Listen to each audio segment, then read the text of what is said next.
Assalamualaikum warahmatullahi wabarakatuh. Perkenalkan, nama saya Adika Imania Rahman. Saya akan menjelaskan pengertian dari karir. Pengertian karir menurut para ahli. Menurut Henry Shimamura, karir merupakan urutan aktivitas-aktivitas yang berhubungan dengan pekerjaan dan perilaku, nilai-nilai dan aspirasi seseorang selama rentang hidup orang tersebut. Sedangkan menurut Faisal Rifai, karir terdiri dari semua pekerjaan yang ada selama seorang bekerja, atau dapat dikatakan bahwa karir adalah seluruh jabatan yang diduduki seorang dalam kehidupan kerjanya. Jadi, kita dapat menyimpulkan bahwa karir adalah semua urutan aktivitas atau kegiatan yang berhubungan dengan pekerjaan atau jabatan dan perilaku yang pernah dijalani atau diduduki seseorang sepanjang kehidupan kerjanya, yang merupakan sejarah hidupnya dalam bekerja. Assalamualaikum warahmatullahi wabarakatuh. Baik, sebelumnya perkenalkan, nama saya Muhammad Arif Yadana Rosidi dengan NIM 0419103777. Kali ini saya akan menjelaskan tentang jalur karir. Jalur karir adalah tahapan-tahapan jabatan yang dilakukan oleh karyawan dari posisi terendah atau entry level sampai dengan posisi tertinggi. Merancang jalur karir merupakan kewajiban perusahaan. Kejelasan jalur karir membuat karyawan dapat menentukan posisinya sekarang dan jenjang karir ke depannya. Bagaimana cara merancang jalur karir? Yang pertama adalah kita harus buat peta karir. Peta karir digunakan untuk menunjukkan seperti apa pola karir, tahapan-tahapan, dan peran dalam tiap jenjang karir. Kedua, buat profil jabatan. Profil jabatan ini menjadi pembeda antara jabatan satu dengan jabatan lainnya menggunakan tanggung jawab inti. Berikutnya adalah integrasikan dengan pelatihan dan pengembangan.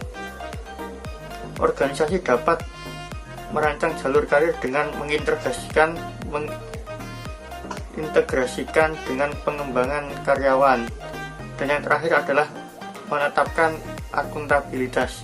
Dengan besarnya sumber daya yang diinvestasikan dalam proses jalur karir, organisasi harus membuat mekanisme untuk memastikan efektivitasnya. Terima kasih. Assalamualaikum warahmatullahi wabarakatuh. Nama saya Ahmad Aditya Al-Muzamil. Saya akan menjelaskan tentang perencanaan karir. Perencanaan karir adalah proses di mana seorang individu dapat mengidentifikasi maupun mengambil langkah-langkah dalam mencapai tujuan karirnya. Melalui perencanaan karir ini, nantinya setiap individu dapat mengevaluasi kemampuan maupun minat yang dimilikinya, lalu supaya dapat mempertimbangkan karirnya, pilihannya, memilih karir alternatif, menyusun tujuan karir, dan lain-lain. Alasan perencanaan karir itu sangat penting. 1. Untuk mencapai sesuatu yang dianggap akan membuat bahagia atau senang. 2. Untuk mencapai sesuatu yang memang dianggap berharga. 3. Untuk mempelajari hal baru. 4. Untuk mengembangkan dan melatih kemampuan. Manfaat perencanaan karir. 1. Untuk mengembangkan pegawai yang nantinya dapat dipromosikan untuk naik jabatan. 2. Untuk melihat potensi yang dimiliki oleh pegawai. 3. Untuk menurunkan perputaran pegawai. 4. Untuk memuaskan kebutuhan para pegawai. 5. Untuk membantu melaksanakan rencana kegiatan organisasi. Saya akan membacakan materi tentang peran Departemen Sumber Daya Manusia dalam hubungannya dengan para manajer dan untuk melaksanakan fungsi-fungsinya. Departemen Sumber Daya Manusia memiliki peran yang diharapkan dapat membantu para manajer untuk mencapai tujuan perusahaan. Menurut Carrington 1995, peran Departemen Sumber Daya Manusia terdiri dari 3, A. Advisor atau counseling role, B. Service role, dan C. Control role. Saya Wiwin Waladatu Solihah dari manajemen kelas 3G.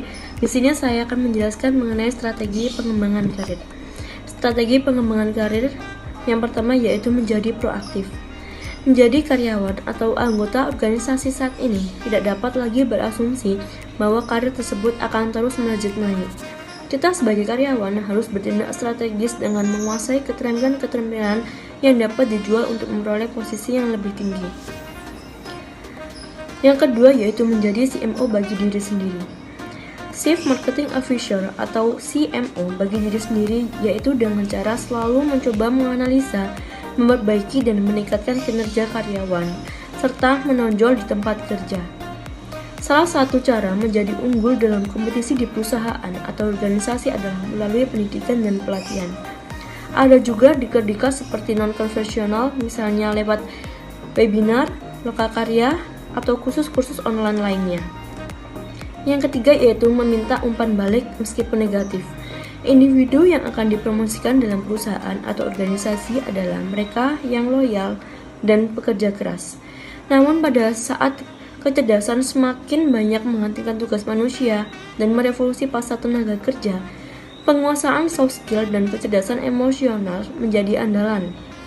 Memastikan kekuatan dan kelemahan dalam soft skill adalah langkah pertama yang penting untuk melakukan perbaikan. Cara terbaik untuk mengukur kemampuan itu adalah dengan meminta umpan balik. Walaupun kenyataan umpan balik itu sangat penting untuk pengembangan karir. Sekian dari saya. Assalamualaikum warahmatullahi wabarakatuh.